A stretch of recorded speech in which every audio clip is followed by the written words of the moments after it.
हम हैं हिमाचल न्यूज, जो दिखाए सच का आईना। हिमाचल प्रदेश में कोविड-19 पॉजिटिव के कुल मिला के 62 केसेस हुए हैं और इस वक्त 21 केसेस एक्टिव हैं।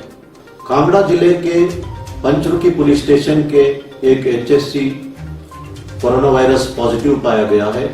ये हिमाचल प्रदेश में पुलिस डिपार्टमेंट का पहला केस है जो पॉजिटिव पाया गया है। देश में लगभग 70,000 केसेस हुए हैं और एक ही दिन में 3,600 केसेस हुए हैं और 2,300 के लगभग डेथ्स हुए हैं। ये स्थिति संतोषजनक नहीं है। इसके लिए हम सबको बहुत ही ज्यादा सतर्क रहने की आवश्यकता है। हिमाचल प्रदेश में सेकेंड बैटल इसीलिए शुरू हुआ कि जो बाहर राज्यों से हिमाचल प्रदेश, हिमाचल वासी जो आए थे, ये कैरियर बने थे। इस कारण से अब सरकार ने निर्णय लिया है कि जो रेड डिस्ट्रिक्ट से हिमाचल प्रदेश आएंगे उन्हें कंपल्सरीली इंस्टीट्यूशनल क्वारंटाइन में रखा जाएगा और जो ऑरेंज या ग्रीन डिस्ट्रिक्ट से आते हैं उनका मेडिकल एग्जामिनेशन के उपरांत सिम्टम पाए जाने पर वे इंस्टीट्यूशनल क्वारंटाइन में जाएंगे, अन्यथा उन्हें होम क्वारंटाइन में भेजा जाएगा।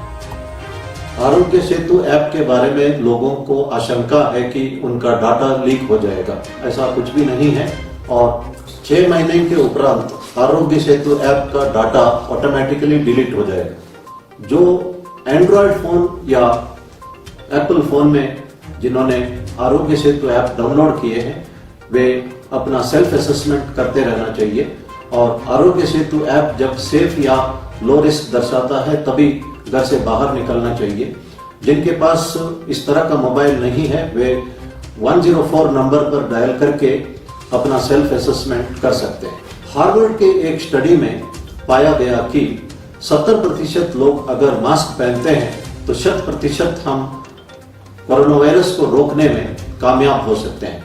इसलिए मैं उम्मीद करता हूं कि हिमाचल में 70% से अधिक लोग मास्क पहनेंगे तथा मास्क को सही ढंग से पहनेंगे ताकि हम 100% कोरोना वायरस केसेस को हिमाचल प्रदेश में रोक सकेंगे। जब एग्जिट प्लान चलेगा हमें एक्सट्रीम कॉशियस होना जरूरी है और एक्सट्रीम प्रिकॉशन लेने की आवश्यकता है, क्योंकि जर्मनी और साउथ कोरिया ने एग्जिट प्लान के दौरान गलती की थी और दोबारा वहां पे वायरस का वेव हुआ है। इसलिए हमारे देश में जब एग्जिट प्लान होगा हमें सतर्क रहना चाहिए। भारत सरकार के आयुष मंत्रालय के डायरेक्शन के मुताबिक होम्योपैथिक दवाई आर्सेनिक एल्बुम 30 पोटेंशियल हम 3 दिन लेने से रोग निरोधक का काम कर सकता है। इसी तरह शमशम वाटी आयुर्वेदिक दवाई भी रोग निरोधक का काम कर सकता है, लेकिन ये दोनों दवाई लेने के लिए आपको आयुर्वेद डॉक्टर या होम्योपैथी डॉक्टर को कंसल्ट करना अनिवार्य है। हिमाचल प्रदेश में हमने होम क्वारंटाइन का वायलेशंस देख रहे हैं। तमाम जिलों में हमने इस बारे में एफआईआर दर्ज किया है। कुछ एक एक्सट्रीम केसेस को मैं इस वक्त दोहराना चाहता हूं। चंबा जिले में जो व्यक्ति वायरस का पॉजिटिव पाया गया था वो व्यक्ति अपने घर के अंदर अपनी बेटी को संक्रमित किया और बाहर पार्टी मनाते वक्त शराब पी रहा था और जिस कारण 2 और व्यक्ति संक्रमित हुए।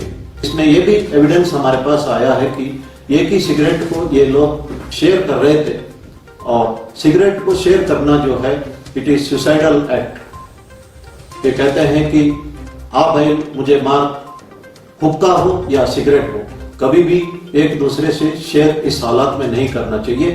WHO के एडवाइस के मुताबिक सिगरेट पीना इस वक्त हानिकारक है।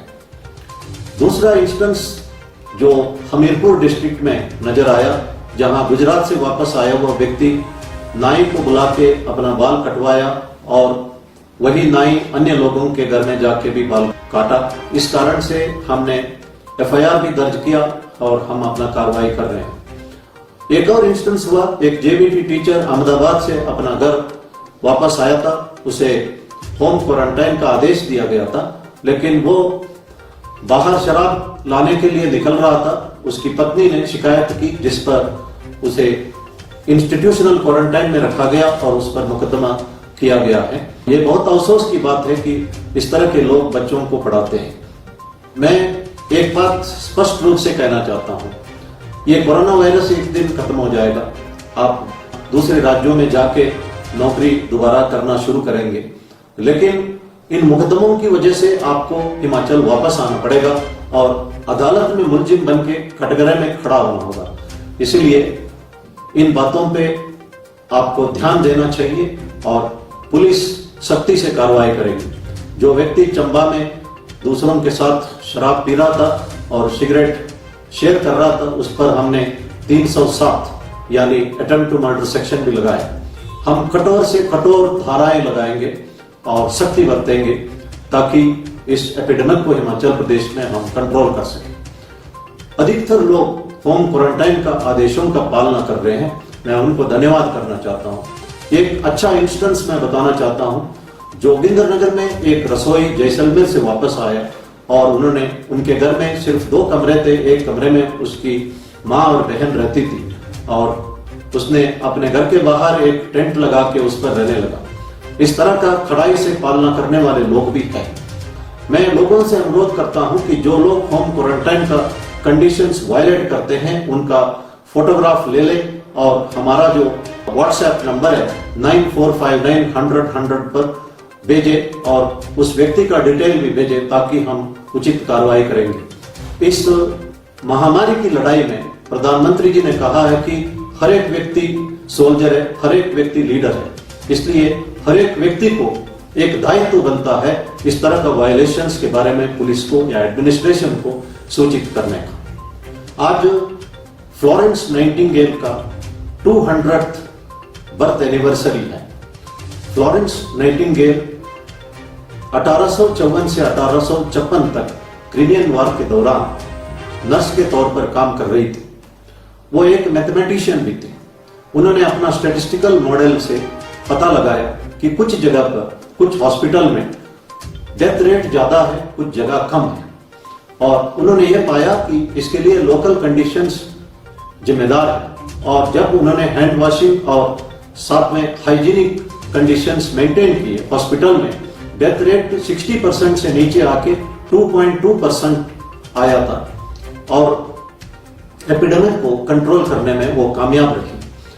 उनसे हम सीख सकते हैं कि अगर हम आदेशों का पालना करें तो इस एपिडेमिक को हम कंट्रोल कर सकते हैं।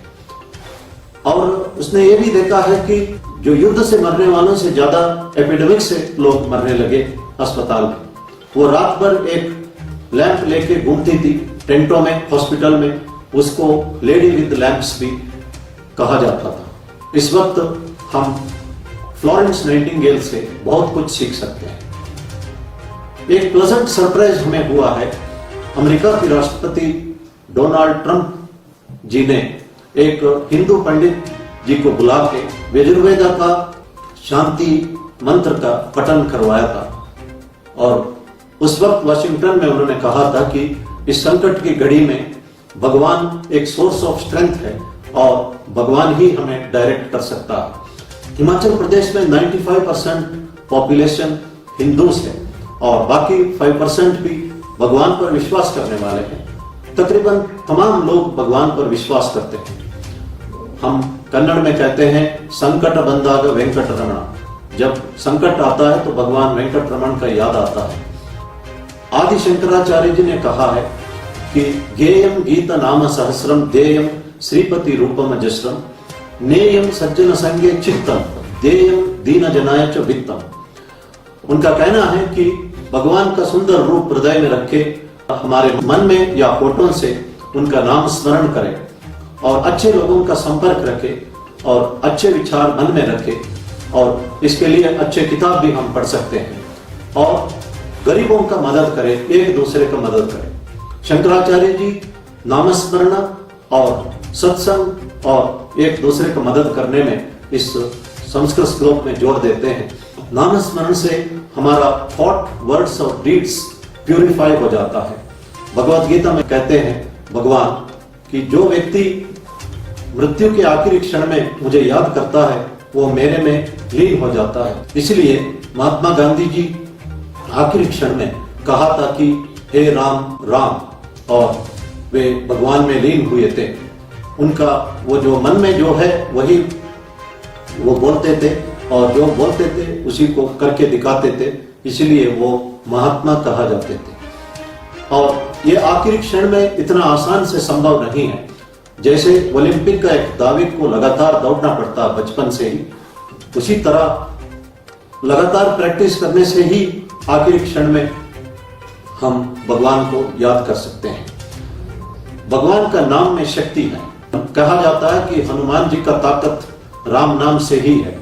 भारत रत्न पंडित भीमसेन जोशी जी एक कन्नड़ भजन गाते हैं, नीन्याको निन्ना हंगाको निन्ना नाम वंदितरे साको रंगा। इसका मतलब है कि एक कृष्ण का भक्त भगवान कृष्ण को कहता है कि तुम्हारी क्या जरूरत है, मैं क्यों तुम्हारे लिए एहसानमंद हूं, why should I take obligation from you, मेरे लिए तो तुम्हारा नाम ही काफी है। और इस तरह का कई इंस्टेंसेस भी इस भजन में है जहां पे भगवान का नाम से लोगों ने बेनिफिट पाया है। दुनिया भर में, हिंदुस्तान में भी लाखों लोग हैं जिन्होंने संकट में आखिरी क्षण में भगवान को याद किया और कुछ ना कुछ मिराकल उनके जिंदगी में हुआ है। इसलिए भगवान को कहते हैं आपद बांधव। जब कोई नहीं है तो भगवान हमारी रक्षा करते हैं। हमारा स्ट्रेस, हमारा एंजाइटी और हमारा फियर जो है नामस्मरण से गायब हो सकता है। नामस्मरण एक पेन किलर का काम करता है, तो हम आराम से कष्ट को झेल सकते हैं। इसलिए महर्षि वेदव्यास जी ने कहा है कि कलयुग के लोग फॉर्चुनेट है क्योंकि नामस्मरण से ही वो सब कुछ पा सकते हैं। नामस्मरण जो है भगवान को सम्मान करने का बराबर है। तो अगर हम लगातार उस भगवान को सम्मान करते हैं, हम कभी गलत नहीं कर सकते हैं, हमेशा अच्छा काम ही करते रहेंगे। हिमाचल प्रदेश में हमारा सेकंड बैटल शुरू हुआ है। मैंने कहा था कि फेल्यूर इज नॉट फेटल। हमारे साथ भगवान है and we have the courage to fight and win this battle. धन्यवाद। जय हिंद। हिमाचल न्यूज, सच का सामना, जो दिखाए खबरें सच्चाई से।